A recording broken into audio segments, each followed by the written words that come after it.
Hey everyone, happy Friday today. It's a good Friday.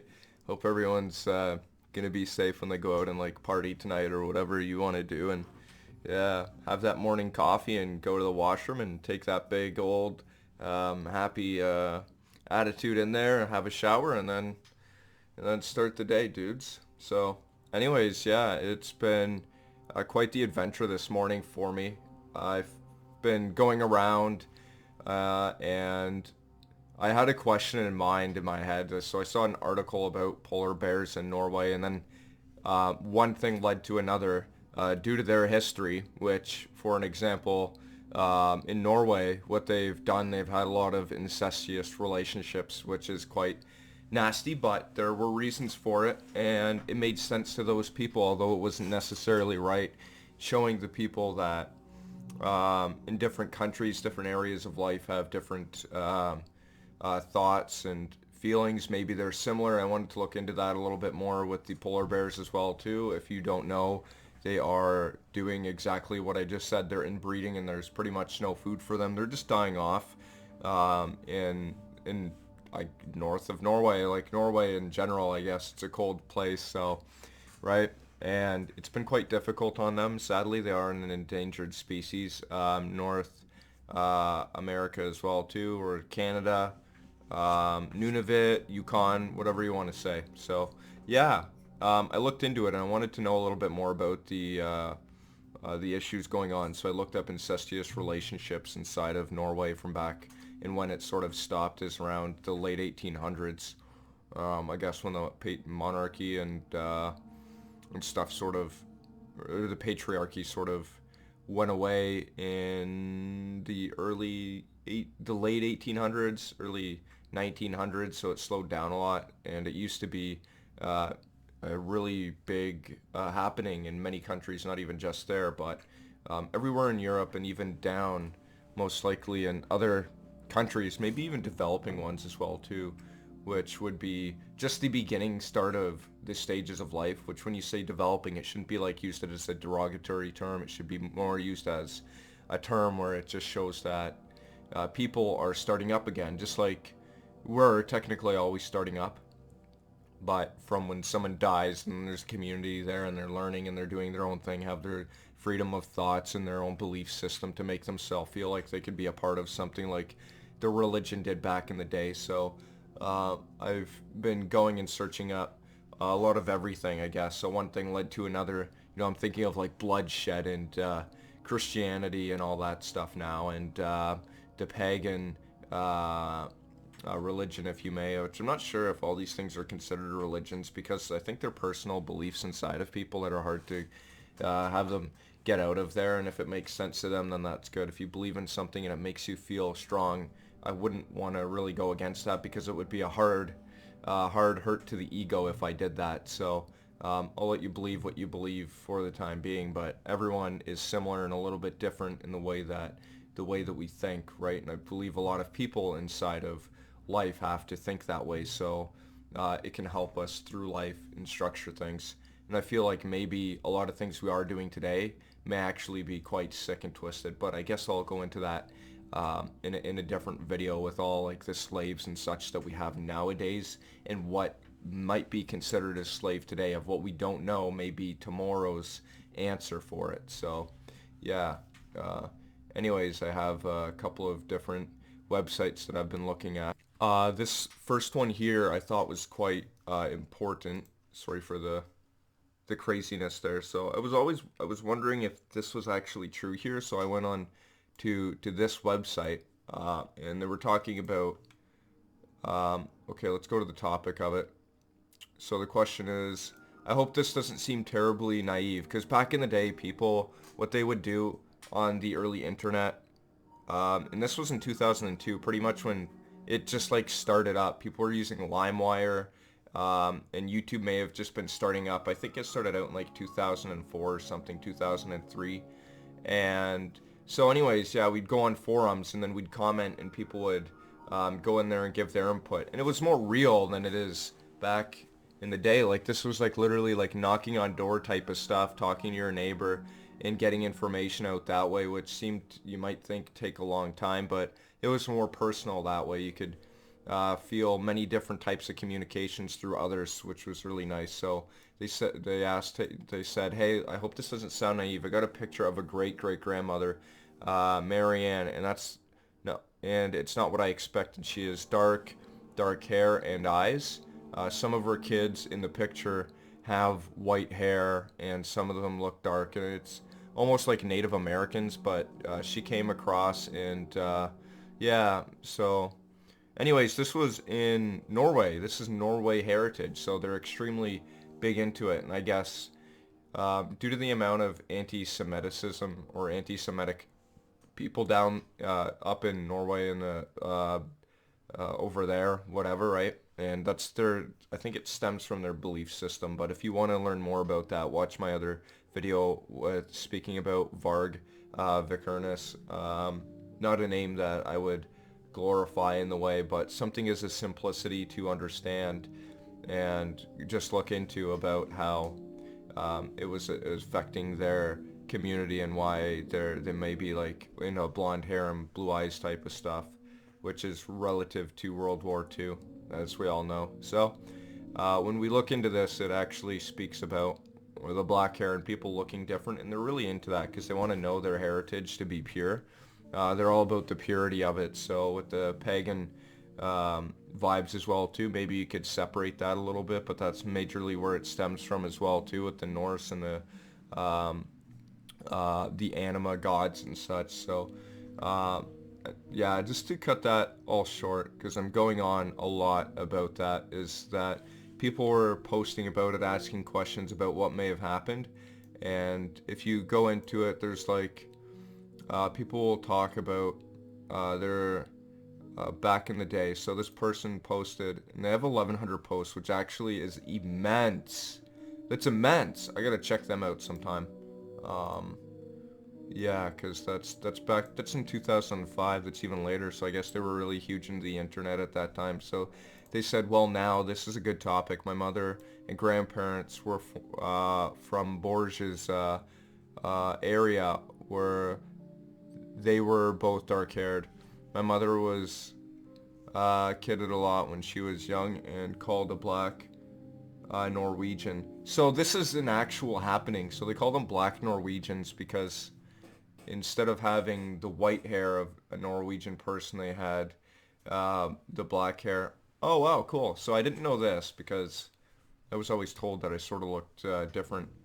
Maybe I have this stuff in my blood. Who knows? Everyone majorly, like, maybe does, right? Back in the day, we're all sort of we're all related in a way, right? We all talk to each other. So the black Norwegian, dark hair, brown eyes, and olive skin instead of like really fair, which I mean by that is like white, but like white everything, like almost like white hair and anything in between.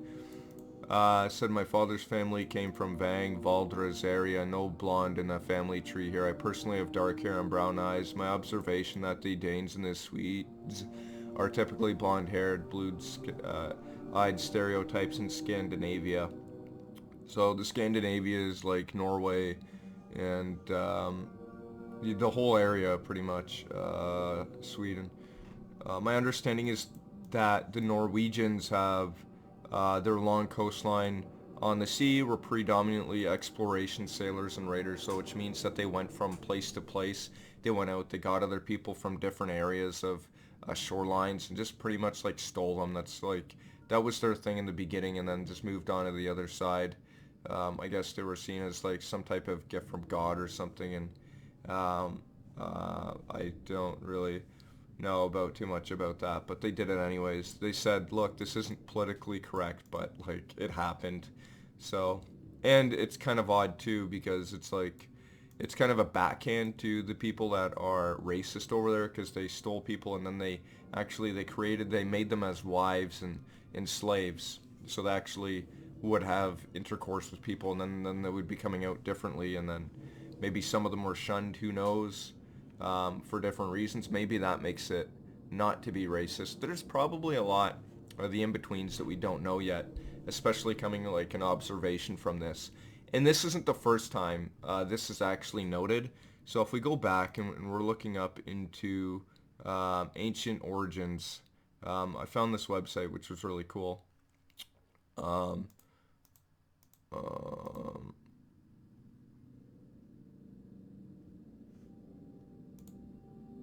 Anyways, there's something about that. So I'm just looking forward, moving into the future, I guess, for now too. So looking into Bluetooth, I found that like the symbol was odd if you've ever seen it before, and the importance of that symbol of Bluetooth is quite bizarre feat. So there's a article that said Bluetooth, why modern tech is actually named after a powerful king of Denmark in Norway. So his name was Bluetooth or True Birch, I guess, but it's quite independent on, I guess, the person, whoever's looking at it and trying to figure out what's going on for where it actually came from. But it said it was named after um, the people over there. So Bluetooth was proposed after um,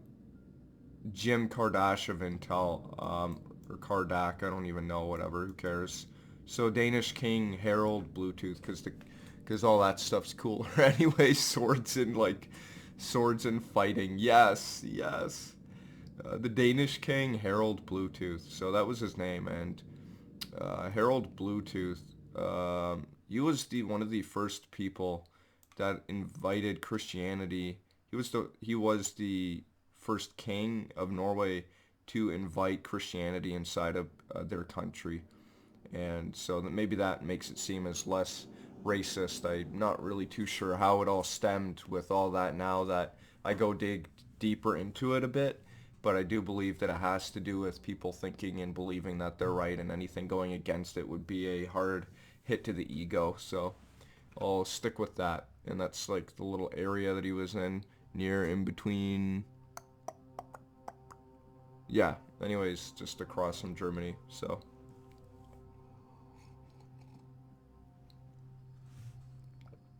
and those are runes. The Bluetooth is runes H and B, I guess, put together.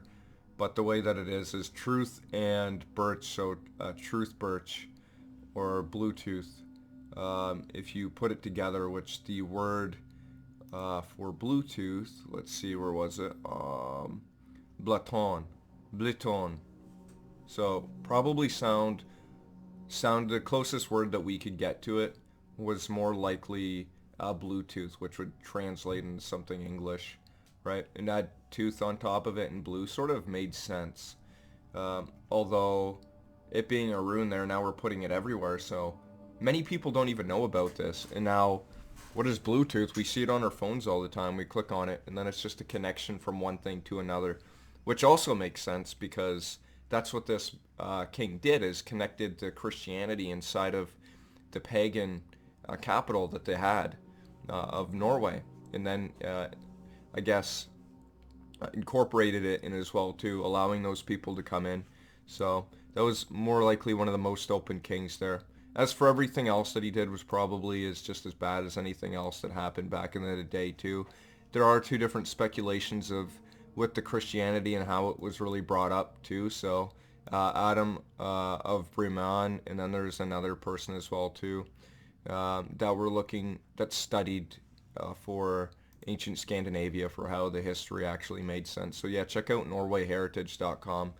There's a lot of old stuff that we don't see today, and I believe a lot of people are going to go back in the future, and instead of looking at rocks and shit, we're going to start looking at what people said back in the day to make those connections.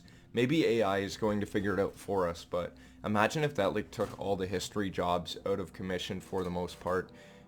Although if the AI started seeing stuff as true that was false, that would be bad, right? That's why people have to go as far back as they can and work their way up, which is what I really did today to find out what was going on with Norway. So yeah, this website is extremely cool. So here's a little bit of the beginning of it. So it's called Ancient Origins. Reconstruct the story of humans past. It's not just about like Vikings and such. Like you can look up like any type of religion and all that, or like ideology of back in the day of prehistoric times in ancient world, the beginning of the Stone Age man, and figure out that we didn't just throw rocks at people in this place of the earth, we did it in that part too. So yeah, it doesn't take an idiot to pick up a rock and throw it at someone, but yeah, so it's really cool. A lot of nice pictures, they up to date old articles as well too, I've noticed, which is really awesome. So yeah, reconstructing the story of humanity. Yeah, this is where the Christianity. So this is saying that yeah, things were just brought in, Christianity to the lands of Denmark and Norway through ships and other people just coming in. So through like slaves and shit and wives of other people. That's how it happened. Yeah, Bluetooth, really cool. And it actually said, if you go to the Bluetooth on Wikipedia, it does say this. It's the etymology of it. So it'll like literally tell you where it came from. Is Bluetooth logo is a bind rune, so that means it's a mixing of two or more. Is my Germanic ligature of two or more runes. So yeah, two different words together. Younger Fulthark runes and Hagar and Bajakon, which is reconstructed the H rune meaning hail, and then Burkanon or Bajarkanon is for, like if you click on it, there's different meanings for it. It just means like birch tree. So yeah, because that's what they liked, birch trees back in the day. They saw the thunder and stuff, and the light. They saw the lightning slash trees and shit, and it went wild. So yeah, it's their website just to show people. They have a lot of cool articles here, and they make ebooks, ancient origins, the celestial code of scripture. Like, come on, that sounds like so cool. Our African unconscious, the black origins of mysticism and psychology, which mysticism was generally a phenomena back in Africa, which is an extremely dangerous place to live. Like how we started up in places like that is just beyond us. So skulls, like, oh man, this is like right up my alley. Serious. They have Instagram as well too, Ancient Origins, which they have 149,000 followers. They post frequently with over 2,000 posts, and it's just all about ancient history, of course, paintings and such, drawings, and getting the idea out there and of ancient times. Yeah, YouTube channel just to give the last bit of recognition to these people. They only have 17,000 subscribers. And I think that everyone else should subscribe to it too. If you like the channel, you like all that, you like what I talked about as well too, then like my video, leave a comment if you have any cool thoughts about ancient history, or maybe another video that you'd want me to make about it, or to share and promote another website that makes sense to look up. Anyways, yeah, check out my other videos. I have a few coming out.